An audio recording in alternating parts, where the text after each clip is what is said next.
Ven Espíritu Santo, yo te invito para que vengas a mi mente. Te necesito, Espíritu Santo. Necesito que me ilumines en mis proyectos. Necesito que me ilumines en este día para saber cómo debo actuar, qué debo decir, cómo debo decirlo. Ven Espíritu Santo y clarifícame tu palabra.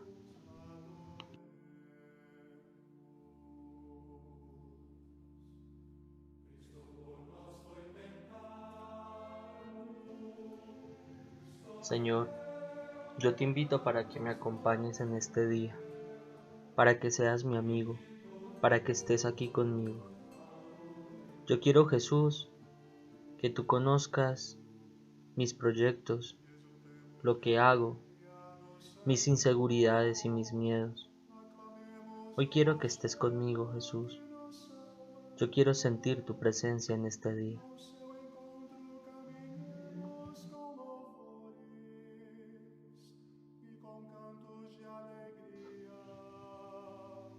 Señor Jesús, hoy, más que nunca, siento la inmensa necesidad de abandonarme en tu amor, de pedirte que ensanches mi corazón para amar como tú amas. Yo te amo, Jesús, pero descubro que no te puedo amar sino en mis hermanos. Así que ayúdame, Señor, a amarte en cada uno de ellos.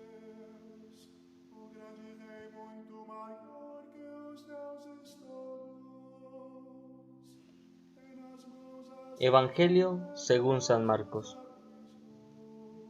Jesús salió de allí y se dirigió a su pueblo, seguido de sus discípulos.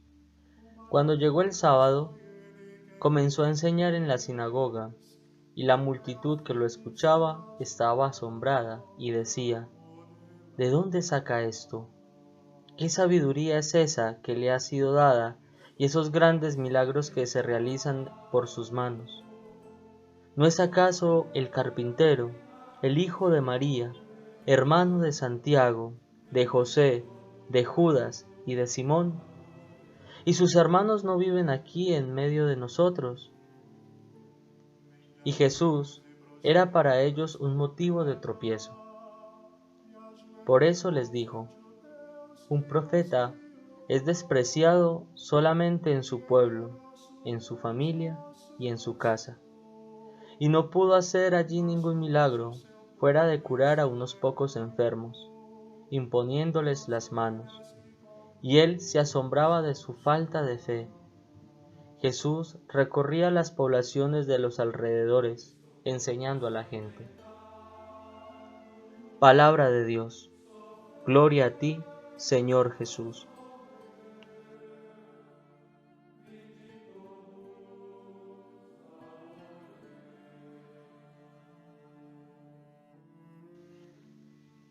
Queridos amigos, el Evangelio que se nos presenta en el día de hoy nos relata un acontecimiento de la vida del Señor en donde Él regresa a su tierra a predicar, a hacer sanaciones, a hacer curaciones, pero se encuentra de que su población, su pueblo, eran unas personas que tenían muy poca fe, porque conocían al Señor, conocían de dónde había nacido, de dónde salía, cuál era su descendencia, y se cuestionaban muchísimo sobre la autoridad que tenía a la hora de predicar, a la hora de hacer los signos que realizaba. El Evangelio nos presenta 4 preguntas. La primera pregunta es: ¿de dónde saca esto?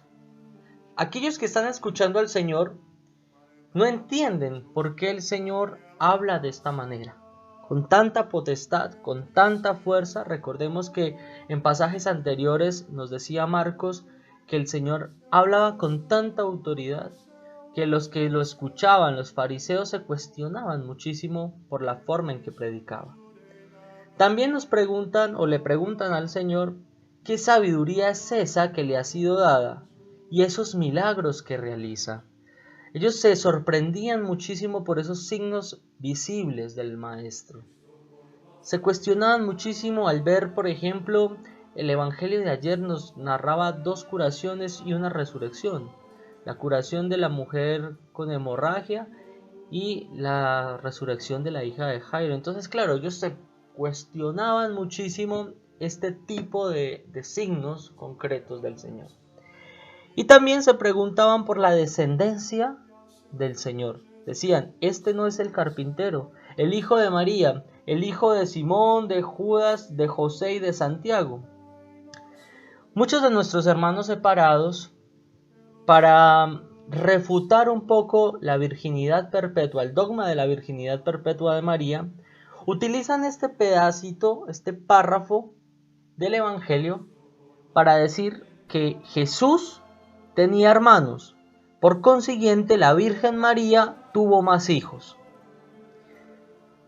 Queridos hermanos, recordemos que las palabras que el Señor pronunciaba estaban en arameo, una primitiva lengua, y que el arameo, al hacer referencia de los hermanos, no estaba haciendo referencia de consanguinidad, sino que estaba haciendo referencia de esta relación estrecha entre amigos, entre familiares cercanos. Por eso los llamaba hermanos.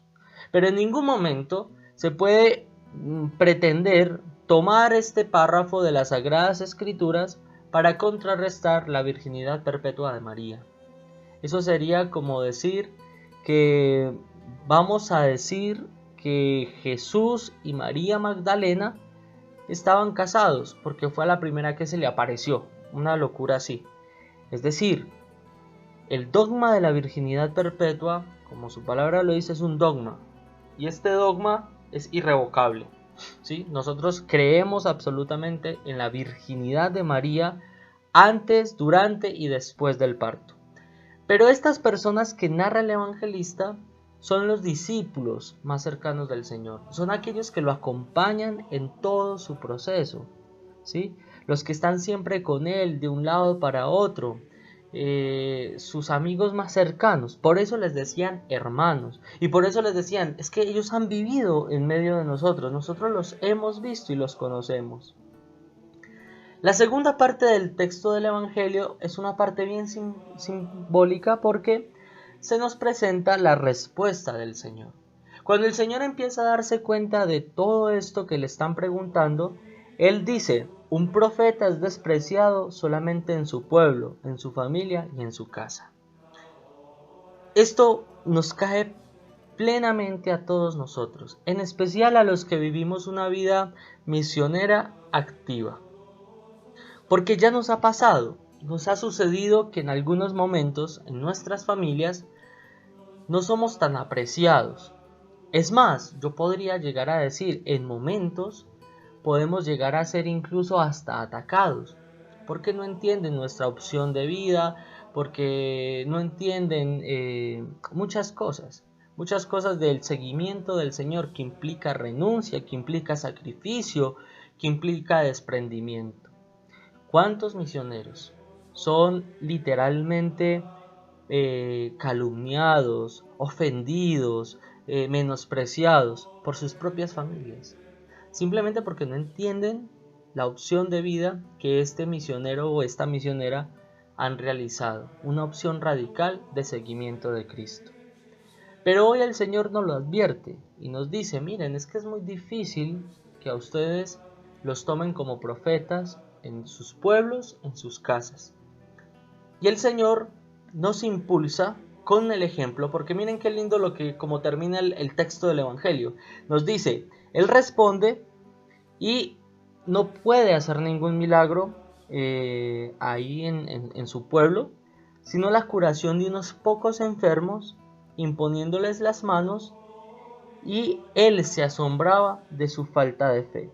Jesús recorría las poblaciones de alrededor enseñando a la gente. El Señor mira esta realidad y yo me imagino que el Señor se estremece, así como se estremeció con el joven rico. El Señor se estremece a ver tan poca fe alrededor de su pueblo, del lugar donde Él nació, donde se se creció, donde se crió, donde compartió, en fin. Ver tan poca fe, dice el Evangelio. Pero al mismo tiempo, la bondad que este Evangelio nos presenta, de ese Jesús que se preocupa por los suyos, de ese Jesús que no se deja llevar por el qué dirán o por las cosas, sino que se preocupa por los suyos. ¿Y por qué podemos decir y afirmar que se preocupa por los suyos? Porque vemos que hizo milagros, que curó a algunas personas, pero lo hizo, porque se preocupa por los suyos. Jesús se preocupa por aquellas personas que lo acompañan, que lo rodean, aquellas personas que lo vieron crecer. Hoy el Evangelio, entonces, queridos amigos, nos presenta estas dos situaciones y nos invita al mismo tiempo a asumirlas en nuestra propia vida.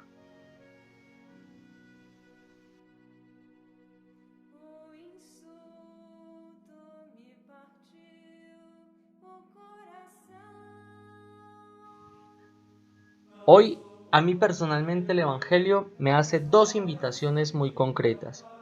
La primera invitación es a reconocer la autoridad que tiene Cristo. Reconocer que el Señor puede obrar grandes milagros en mi vida, pero Él es un caballero y Él espera que yo le abra la puerta. Y la segunda me invita a analizar cómo está el entorno en mi familia y a ver desde mi apostolado qué puedo hacer yo por cada uno de ellos.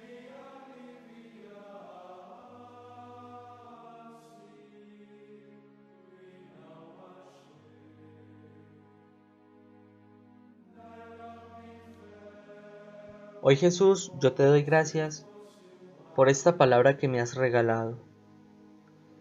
En primer lugar, porque me invitas muchísimo a pensar en las personas que me rodean, a fijar mi atención en ellos y a que mi entrega, Señor, sea también por ellos.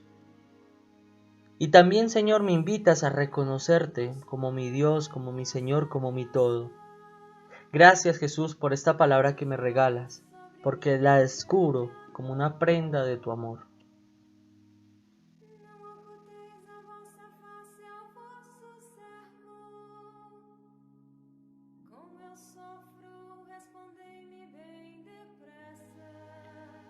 Terminemos nuestra lección encomendando nuestra vida a la Virgen María con un Dios te salve. Dios te salve María, llena eres de gracia, el Señor es contigo. Bendita tú eres entre todas las mujeres, y bendito es el fruto de tu vientre Jesús. Santa María, Madre de Dios, ruega por nosotros los pecadores, ahora y en la hora de nuestra muerte. Amén.